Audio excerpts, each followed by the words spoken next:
Hey there, I'm May, and this is a special bonus break from the Dark Folio.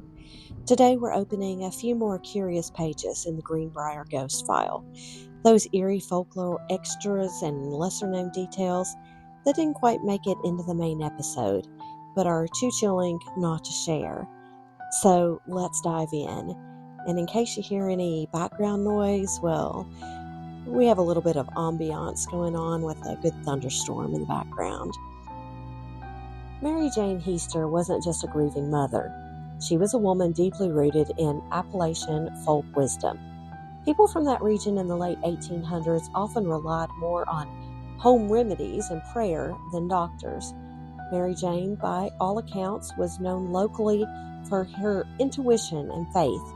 Some even whispered that she had the gift, meaning spiritual sensitivity. Whether it was true or not, she certainly trusted her dreams. In Appalachian lore, dreams weren't just random. They were warnings, messages, sometimes even visitations. So when she said her daughter appeared to her, people listened, even if they didn't admit it out loud. Now, here's where it gets a little more local.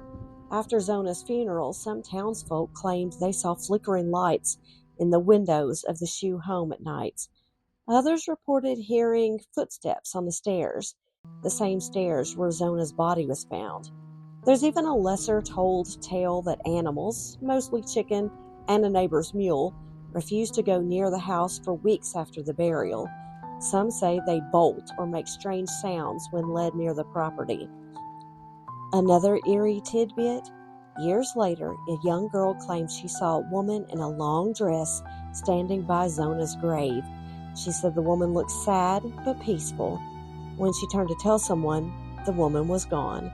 Whether it was imagination, ghost story, gossip, or something more, those tales still linger in the local air. If you're ever in Greenbrier County, West Virginia, you can actually visit Zona's grave. It's marked by a historical plaque that reads, "This was the only known case in which testimony from a ghost helped convict a murderer." The Greenbrier Historical Society also keeps archives and photographs related to the case. And yes, there are candlelight tours. They don't advertise them as ghost tours exactly, but they lean into the atmosphere. Locals say if you leave a small offering, usually a flower or even a coffee bean, isn't that cool? I love that, at Zona's grave, the air feels noticeably colder for a moment. Coincidence? Maybe, but I'm not the type to test it out alone at night.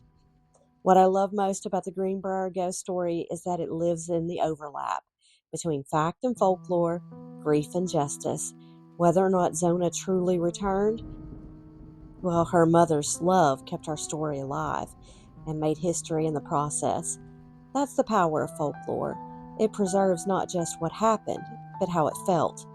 Thanks for joining me on this little bonus dive.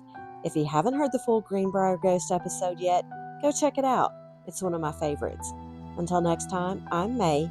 Keep your coffee strong and your lights on, just in case.